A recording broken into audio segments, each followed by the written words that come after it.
Good afternoon and welcome. आप देख रहे हैं आज का बाजार जागरण बिजनेस के डिजिटल प्लेटफॉर्म पे। अगर हम बाजारों की बात करें तो सीमित दायरे का कारोबार आज देखने को मिल रहा है। कल की छुट्टी के बाद और वेंसडे की तेजी के बाद थोड़ा बहुत शांत पॉज लेते हुए बाजार, लेकिन एक बहुत ही नैरो दायरे में कामकाज करते हुए आपकी स्क्रीन पे है। आप देखिए एक दायरा सा ही बना हुआ है, वेरी नैरो गैप जो हमको बाजार में देखने को मिल रही है। लेकिन बैंक निफ्टी में अभी भी तेजी है। हाँ, परसों एक बहुत अच्छी रिकवरी हमने देखी थी बाजारों में, और बैंक निफ्टी आज भी करीबन 150 अंक मजबूत कामकाज करते हुए, और प्राइवेट बैंक्स का सहारा जो है इस बार बैंक निफ्टी को मिल रहा है। पीएसयू बैंक में भी चुनिंदा शेयरों में तेजी देखने को मिल रही है, बट प्राइवेट बैंक्स में आपकी काफी अच्छी एक मजबूती HDFC bank, IndusInd bank, axis को लेके बहुत सारी पॉजिटिव रिपोर्ट्स भी आई है ब्रोकरेजेस की, जिसके चलते हुए एक अच्छा रुझान हमको देखने को मिल रहा है। और अगर हम आज के स्टार परफॉर्मर्स की बात करें तो मेटल इंडेक्स जो है आज सबसे ज्यादा तेजी के साथ कामकाज करते हुए 2% का इजाफा निफ्टी मेटल इंडेक्स में देखने को मिल रहा है।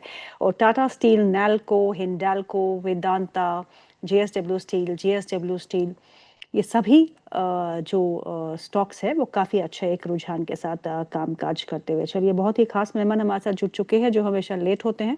एक बार फिर mister Anshul Jain, head of research, Lakshmi Shri investments. Are you there Anshul? Ma'am नमस्कार। और शो में उनके साथ कर रहा हूँ जो लाइव टीवी पे मेरे को डांटने में बिल्कुल आगे रहती हैं। सर, आप लेट करते हैं शो तो फिर हमारे दर्शकों का नुकसान होता है। दैट इज वाई कि मैं आपको हमेशा कहती हूँ कि आप टाइम पे है। कोई बात नहीं, आप लेट ही आए, लेकिन हम आपके 3 मिनट एक्स्ट्रा लेंगे अरे टुवर्ड्स आप द 15 मिनट ले लीजिए। सो अंशुल, वेंसडे की तेजी, आपके महाकाल के दर्शन के बाद बाजार में जोरदार तेजी, और तेजी जो है अभी भी दिख रही है, बट बिट ऑफ कंसोलिडेशन, एक टेनारो रेंज में बाजार इस समय दिख रहा है। बट साइंस तो अभी जो सेंटिमेंट्स जो है वो पॉजिटिव ही लग रहे हैं। आपको निफ्टी को देख के क्या लगता है, और बैंक निफ्टी के चार्ट जरूर बताइएगा। और देखिए बैंक निफ्टी की वजह से ही निफ्टी में बाउंस बैक आया है और ये चलेगा। बैंक निफ्टी आपको याद होगा उन्हें लास्ट टाइम भी कहा था क्वार्टरली वीवैप से हायर लो बना है। ये वापस जी। से क्वार्टरली वीवैप टेस्ट करने जाएगा 55,700 और 55,850 की जोन में। और जैसे ही 55,850 क्रॉस होगा, सिमिलर चीज आपको मैंने नोटिस भी कराई थी, निफ्टी में हुआ था। क्वार्टरली वीवैप से हायर लो बना था और 1,000 पॉइंट की रैली आई थी। तो क्वार्टरली वीवैप से 1:3 का रेशियो होता है निफ्टी बैंक निफ्टी में। तो क्वार्टरली हम्म। वीवैप से अब हायर लो बना है जो कि 54,300 के आसपास है। तो वहां से मैं 3,000 पॉइंट की रैली आराम से देख रहा हूँ। तो अगर हम्म। 54,300 200 से 3,000 पॉइंट आता है तो 57,200 300 आएगा, which is almost close to all time high. तो मैं यहाँ पे ओके। बैंक निफ्टी पे सीधा सीधा ऑल टाइम हाई देख रहा हूँ जो ये रैली शुरुआत हुई है। मेरे को कोई हम्म। डाउट नहीं है इसमें। एफआईआई का डेटा एक्सट्रीमली ओवरसोल्ड जोन में बैठा ही हुआ है और गिर के 6% ही रह गया था। तो यहाँ से हम्म। नीचे जाने के लिए जगह नहीं है। जैसे ही कोई इंपॉर्टेंट सपोर्ट स्वीप होता है, मार्केट में तेजी से शॉर्ट कवरिंग और बाइंग आती हुई दिखेगी। जो कल वेडनेसडे पहला सेशन था, आज हम हम्म। क्यों रुके हुए हैं? इसलिए रुके जी। हुए हैं क्योंकि निफ्टी पे फेयर वैल्यू गैप था 25 सितंबर का। वहीं पे हम्म। 10 डे मूविंग एवरेज है। कल भी हम 10 डे मूविंग एवरेज पे हाई बनाए थे।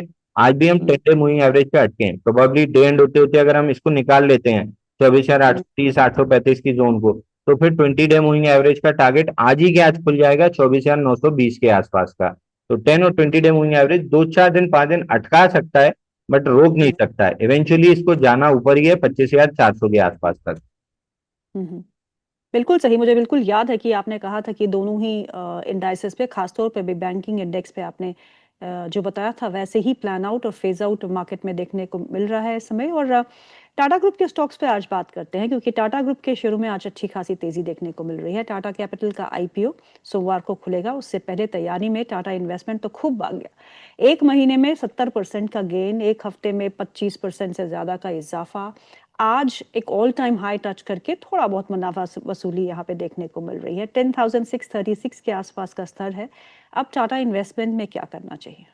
देखिए टाटा इन्वेस्टमेंट में तो अब मैं कोई भी सलाह नहीं दूंगा कि आपको लॉन्ग करना चाहिए। बट अगर आपको इन्वेस्टमेंट कंपनी में ही लॉन्ग करना है, इन्वेस्टमेंट कंपनी हमेशा याद रखिए अपने इन्वेस्टमेंट के फेयर प्राइस के आसपास ट्रेड करती है। और अगर उसमें अनलिस्टेड कोई कंपनी होती है, आईपीओ हम्म। आता है, तो उसकी जब वैल्यू क्लियरली अनलॉक होती है तो उस हिसाब से इन्वेस्टमेंट कंपनी चलती है। टाटा जी। इन्वेस्टमेंट में मोर और लेस मेरे को लग रहा है मूव कंप्लीट हो चुका है। ये पूरी मूव में मैंने कहीं बाई नहीं दिया, ना मेरी वॉच लिस्ट में था, पूरा मिस हुआ है। And I am okay with it, happy with it, क्योंकि इस टाइप के शेयर जब फंसाते हैं 6-8 महीने जी। के लिए फंसा देते हैं। इससे अच्छा करेक्ट। अगर आपको लेना ही है, इन्वेस्टमेंट कंपनी में ही लेना है, तो ओपी जिंदल ग्रुप की कंपनी है नालवा। इसमें आप देख सकते हैं, यहाँ पे थोड़ा सा लिक्विड काउंटर जरूर है, 10,000 का एवरेज वॉल्यूम है, बट वहां पे मूव आपको देखने के लिए मिल सकती है। क्योंकि 10,000 का एवरेज वॉल्यूम है, मैं बाई सजेस्ट नहीं करता हूँ, लेकिन अगर आपको करना ही है इन्वेस्टमेंट कंपनी, तो ये अंडर वैल्यूड है, इसमें थोड़ी सी तेजी मिल सकती है। ये चीज ध्यान में रखिए, 50 डे एवरेज वॉल्यूम केवल 10,000 है, लेना बेचना दोनों बहुत मुश्किल रहेगा। दो और टाटा ग्रुप की कंपनीज, एक टाटा स्टील जो आज निफ्टी की टॉप गेनर है 4% के इजाफे के साथ, टाटा मोटर्स जहां एक अच्छा रुझान हमने मॉर्निंग सेशन में देखा था, थोड़ा बहुत फीका पड़ गया है बिकॉज उनकी सेल्स जो है वो ऑल टाइम हाई पे आई है सितंबर महीने के लिए। पैसेंजर व्हीकल सेल्स 47% का इजाफा ईयर ऑन ईयर देखने को मिल रहा है, तो उसका एक इम्पैक्ट टाटा मोटर्स के स्टॉक में भी हमको देखने को मिला मॉर्निंग सेशन में। लेकिन अब थोड़ा बहुत फेड आउट होते हुए थोड़ी बहुत मुनाफा वसूली ऊपर के स्तरों से देखने को मिल रही है, लेकिन टाटा स्टील अभी भी लीडर की पोजीशन में खड़ा है और मेटल स्पेस में आज काफी अच्छी बॉयंसी देखने को मिल रही है। सो पहले टाटा स्टील, उसके बाद टाटा मोटर्स।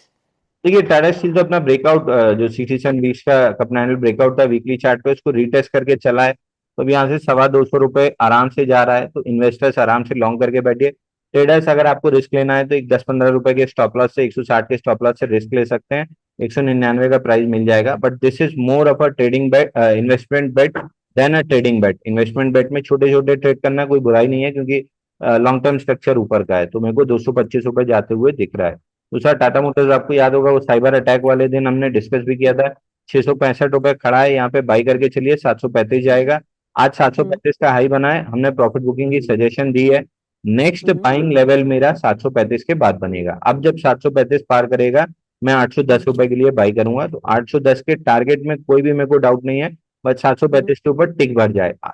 मेजर रेजिस्टेंस था, इसीलिए आज सुबह हमने प्रॉफिट बुकिंग दी है, नहीं तो जिस हिसाब से खुला था मोस्ट लाइकली जी। इसको क्रॉस होना चाहिए था, लेकिन बड़ा रेजिस्टेंस है, इसलिए ये पुल बैक आया है। और हमने प्रॉफिट बुकिंग की सलाह सुबह इसीलिए दी थी कि इस पुल बैक में अगर रिजेक्शन बना तो हम वापस बाई करेंगे, नहीं बना तो 735 के ब्रेकआउट पे बाई करेंगे। और टाटा इन्वेस्टमेंट कॉर्पोरेशन में एक और खबर है जो मैं आपको बता देती हूँ, स्प्लिट की है, 1 से 10 शेयर में 1:10 रेशियो में स्प्लिट होगा, और ये इसका रिकॉर्ड डेट जो है वो अक्टूबर 14 है। तो उसके चलते भी हलचल जो है स्टॉक में देखने को मिल रही है। अगला स्टॉक जो है जिसपे हम चर्चा करेंगे वो है सम्मान कैपिटल, और सम्मान कैपिटल ने बहुत सम्मान दिया है इन्वेस्टर्स को, बहुत ही अच्छा एक रन अप। और आज में जो खबर है वो है अबू धाबी की इंटरनेशनल होल्डिंग कंपनी जो है वो करीब करीब 43.46% हिस्सेदारी खरीदेगी, और इस हिस्सेदारी का वैल्यू जो है 8,850 करोड़ आंका जा रहा है। It's nearly $1 billion. और उसके बाद जो IHC कंपनी है वो इसमें हिस्सेदारी बढ़ाने की भी कोशिश करेगी, ऐसा उन्होंने जाहिर किया है। और अगर हिस्सेदारी बढ़ाती है फॉर मेजॉरिटी शेयर होल्डिंग, तो ओपन ऑफर आने की भी संभावनाएं यहाँ पे बिल्कुल तय लगती है। और समान कैपिटल आज 162 के आसपास का भाव है, आज करीबन मुनाफा वसूली 4.5% की गिरावट देखने को मिल रही है, लेकिन रनअप भी बहुत खूब हमने इस स्टॉक में देखा है। तो सम्मान कैपिटल इस लेवल पे क्या करना चाहिए? सम्मान कैपिटल, देखिए स्टैंडर्ड डिस्क्लेमर दूंगा, हमने मंडे को अपने क्लाइंट्स को बाई रिकमेंड किया था 146 पे, और टारगेट कल अचीव हुआ है 165 का, हाई बना है 170।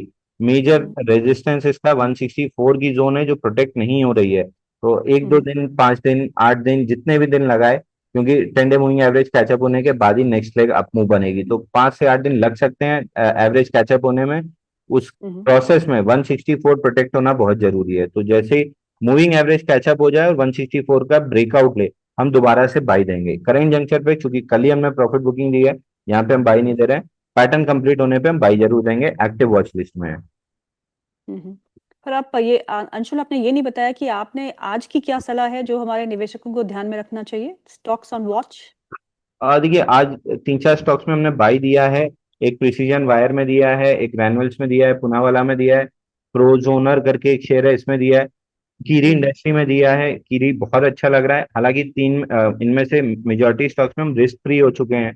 Breakout okay. सुबह चलते हैं और इतने बजे तक तो हम रिस्क फ्री होने लगते हैं, तो लगभग रिस्क फ्री हो चुके हैं और टारगेट्स बचे हुए हैं। तो आप इन 4-5 स्टॉक्स को देख सकते हैं, precision wire, granules, Poonawalla, Prozone और कीरी इंडस्ट्री। तो आपको स्टॉक्स की लिस्ट तो है, अंशु ने बता दी है जिनको आपको देखना है। हालांकि वो रिस्क फ्री हो चुके हैं, यानी कि जितना वो एक रन अप देख रहे थे स्टॉक में, उसमें से उनका कैपिटल जो है वो प्रिजर्व हो चुका है। और रिस्क फ्री मतलब कि आपने कमा लिया है, कितना कमाना था आपको। नहीं नहीं, रिस्क फ्री का मतलब ये होता है कि हम अब बाजार में गर्दन मेरी तलवार के नीचे से हट चुकी है। Stop loss okay. भी कटेगा तो मेरे घर से कुछ नहीं जाएगा। मान लीजिए मैंने 100 रुपए में बाई किया है, हम्म 120 मेरा 95 का स्टॉप लॉस है और 120 का टारगेट है, तो मेरी रिस्क हम्म 5 रुपए है, रिवॉर्ड मेरा 20 रुपए। तो जैसे ही 105 आएगा, रिस्क रिवॉर्ड बराबर हुआ, रिस्क फ्री हम हुए कि 105 में अगर आधा बेच देते हैं तो रिस्क फ्री हो जाएंगे। तो हम आधा अपने स्टॉप लॉस के बराबर जब डिस्टेंस कवर करता है, आधी बुक कर हम्म लेते हैं कि कोई भी लफड़ा, क्योंकि ऑरेंज स्वान इवेंट तो आजकल रोज ही हो रहा है। बस माइक मिल के मुंह में और कुछ ना कुछ ऑरेंज स्वान इवेंट हो जाता है। तो ऐसा कोई करेक्ट। नीचे गैप डाउन खुले तो हमारा हम्म स्टॉप लॉस कटे तो घर से कुछ ना जाए, तो हम इस तरीके से प्ले करते हैं। चलिए एक और स्टॉक पे बात करते हैं, वो है पीटीसी इंडस्ट्रीज।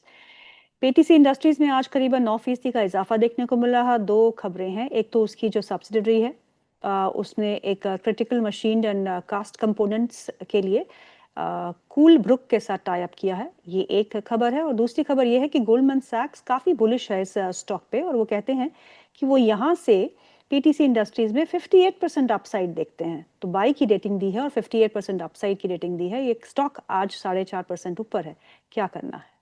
देखिए, इस स्टॉक में सब कुछ अच्छा है, बस एक ही खराबी है जिसकी वजह से शायद मैं ना रिकमेंड करूं ना ट्रेड करूं। पहले हम्म पॉजिटिव चीजें बता देता हूँ। 93 डेज के कप कैंडल पैटर्न का ब्रेकआउट है, मल्टीपल इंस्टीट्यूशन वॉल्यूम कैंडल है। आज जो ब्रेकआउट आया है गैप के साथ आया है, हालांकि डे हाई से थोड़ा सा नीचे आया है, और जी। 465% वॉल्यूम राइज है। Hmm all being said and done की 50 डे एवरेज वॉल्यूम केवल 17,900 शेयर का है, यानी 18,000 शेयर का है। तो लेना हम्म बेचना दोनों मुश्किल होता है, और हाई टिकट साइज में ये हमेशा प्रॉब्लम होती है। तो हम्म ये एक ही दिक्कत है जिसकी वजह से मैं अवॉइड करूंगा। अगर आप इसको इग्नोर कर सकते हैं कि 17,000 18,000 का एवरेज वॉल्यूम आपको फर्क नहीं पड़ता है, तो बिल्कुल ले हम्म लीजिए। यहाँ से 20% की अपसाइड तो मिल ही जाएगी। बट चूंकि 17,000 18,000 एवरेज वॉल्यूम है, मैं एटलीस्ट हम्म, तो 45,000 का तो मिनिमम वॉल्यूम देखता हूँ कि इतना तो होना ही चाहिए। जो ओके। इससे आधा है, मतलब उससे आधा है ये, तो मैं इसको नहीं करूंगा सेलेक्ट। हम्म चलिए बैंकिंग की तरफ रुख करते हैं। और हमने वेंसडे को प्राइवेट सेक्टर बैंक्स में काफ़ी अच्छा एक इजाफा देखा, चाहे वो एक्सिस बैंक हो, चाहे कोटक हो, चाहे एचडीएफसी, चाहे आईसीआईसीआई। इन सभी बैंक्स में काफ़ी अच्छा एक रुझान देखने को मिल रहा। आज भी एक्सिस बैंक जो है 1.5% ऊपर काम काज करते हुए, कोटक महिंद्रा बैंक में भी 1.5% का इजाफा देखने को मिल रहा है। और अगर हम बाकी अन्य बैंकों को देखें तो वहाँ पे थोड़ा लाल निशान है। ICICI and HDFC bank sir trading down, but axis bank में काफ़ी अच्छा एक मोमेंटम है। और एक्सिस बैंक को लेके कुछ रिपोर्ट्स भी आई है, और बुलिश है many many of the broking houses on axis bank. Axis bank 1175 के स्तर पे, अंशुल क्या राय होगी आपकी। देखिए, मैं इंडिविजुअल पिक बैंकिंग में उठाने के मूड में बहुत ज्यादा नहीं हूँ, ये मैं मल्टीपल टाइम बोल चुका हूँ। लेकिन अगर हम्म मुझे उठाना ही है तो मैं एक्सिस बैंक उठाऊंगा। 1151 के ऊपर टिक रहा है, हम्म और टाइम आई का आराम से टारगेट मिलेगा। साथ में हम्म एचडीएफसी बैंक ने भी 946 का लो स्वीप किया है, तो वो भी मेरे को हम्म बहुत अच्छा लग रहा है। लेकिन वहां पे स्टॉक स्प्लिट के बाद लिक्विडिटी बढ़ी है, तो कुछ दिन मैं अवॉइड करूंगा। हम्म 976 के ऊपर मैं क्लियरली उस पर भी बुलिश हो जाऊंगा। तो मैं बैंक बीज में ज्यादा इंटरेस्टेड हूँ। इंडिविजुअल पिक अगर उठाना ही है तो एक्सिस बैंक अच्छा लग रहा है। ओके। बीईएल 412 का स्तर, अब क्या करें। देखिए, मेरा इंटरेस्ट नहीं है। 405 के ऊपर टिक जरूर रहा है, बट जिस हिसाब का मेरे को ट्रेडिंग पैटर्न चाहिए होता है उस हिसाब का ट्रेडिंग पैटर्न है नहीं। अगर आप कर हम्म ही रहे हैं तो 400 रुपए का स्टॉप लॉस ले लीजिए, 10 रुपए 11 रुपए आपकी रिस्क रहेगी, हम्म 440 का टारगेट ले लीजिए। बट मैं अपने क्लाइंट्स को नहीं सजेस्ट कर रहा हूँ। हम्म चलिए वेदांता पे बात कर लेते हैं। मेटल्स में हमने टाटा स्टील पे बात की, अब वेदांता, हिंडाल्को, नैल्को, इनमें से कुछ पसंद है। देखिए, मेरे को हिंडाल्को ऑलवेज पसंद है। हिंडाल्को में तेजी भी अच्छी है, और वेदांता भी मेरे को याद है कि लास्ट अपियरेंस या उससे पहले वाली अपियरेंस में 451 के अराउंड मैंने वेदांता भी रिकमेंड किया था, विद द जी। टारगेट ऑफ 489, जो कि ऑल टाइम हाई है। तो 489.50 ऑल टाइम हाई है, वहां पे थोड़ी सी प्रॉफिट बुकिंग करने की कोशिश कीजिएगा वेदांता में। वापस हम्म से कंसोलिडेशन में आपको एंट्री का मौका मिलेगा। तो जो 451 से चला है 489 पे हम्म थक जाएगा, वहां पे एक बार प्रॉफिट बुक कर लीजिएगा। अब रही हम्म हिंडाल्को की बात। हिंडाल्को मेरे को ज्यादा पसंद है, मतलब मेरी लिस्ट में थर्ड पे आता है वेदांता, सेकंड पे आता है हिंडाल्को। हिंडाल्को में हम्म अच्छी वर्टिकल है, यहाँ से खींच के मुझे ये लग रहा है कि इसी स्ट्रेच में ये स्टॉक 1,000 रुपए का टारगेट आपको आराम से दे सकता है। ओके। तो हिंडाल्को पे आप बुलिश है 1000 रुपए के टारगेट के लिए, राइट? हिंडाल्को मैंने आपकी प्लेटफॉर्म पे सजेस्ट करना चालू किया था 640 जी। रुपए के आसपास से, तब से हम डिस्कस डेफिनेट। करते आ रहे हैं कि 1000 रुपए जाएगा। निफ्टी 500 में टॉप लीडर्स में आज एजीज लॉजिस्टिक्स है। एजीज लॉजिस्टिक्स में 11% का इजाफा देखने को मिल रहा है, 873 के आसपास का लेवल है। और जीई शिपिंग शिपिंग स्टॉक्स में हमने एक मोमेंटम देखा था because of the government policies and reforms, उसके चलते जीई शिपिंग में भी करीबन 5.5% का इजाफा है और ये 1050 के आसपास इस समय ट्रेड कर रहा है। दोनों ही स्टॉक्स चार्ट्स पे कैसे लगते हैं आपको? देखिए, जी शिपिंग में जिस आपका पैटर्न बना हुआ है 1142 रुपए तक जा सकता है, 100 रुपए की तेजी है, आपको खेलना है, मोस्ट वेलकम। मैं स्टॉक को नहीं छेड़ूंगा, बाइंग क्लाइमेक्स वाला स्टॉक है। हम्म। जाता हुआ दिख रहा है 1142, यानी 90 रुपए की तेजी दिख सकती है, बट मैं बिल्कुल भी इंटरेस्टेड नहीं हूँ, ना मैं अपने क्लाइंट्स को बाय रिकमेंड कर रहा हूँ। एजिस लॉजिस्टिक आपको याद होगा, मल्टीपल टाइम्स हमने आप ही के प्लेटफॉर्म पर डिस्कस किया था कि 818.80 जैसे ये हम्म। निकले, लॉन्ग करके चलिए, 944 का टारगेट मिलेगा। आज ब्रेकआउट भी दिया और आज ही गया, टारगेट भी कंप्लीट कर दिया और वहीं से प्रॉफिट बुकिंग भी आना स्टार्ट हो गई है। तो अब हम्म। स्टॉक में फ्रेश ट्रेड तो कोई भी नहीं बन रहा है। 944 के ऊपर जब टिकेगा तब फ्रेश ट्रेड बनेगा, या फिर वापस 818 के पास कोई रिजेक्शन बार बने तो फ्रेश ट्रेड बनेगा। तो जो ट्रेड हम्म। था फटाफट आया और फटाफट निकल भी गया।